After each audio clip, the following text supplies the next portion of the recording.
Tom finishes work, turns off his computer, and walks away.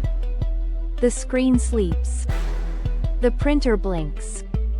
The charger stays plugged in. The router runs all night. It's easy to forget. Everything looks off, but it's still using power. Just a trickle. But it never stops. Across the city, millions of devices do the same. Always on, always drawing. All day, every day. That, invisible electricity. It still burns fuel. Still pumps carbon into the air. Still drives the climate crisis. And all for nothing.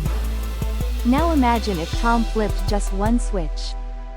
Or unplugged just one cord. 1 second. No hassle. Real change.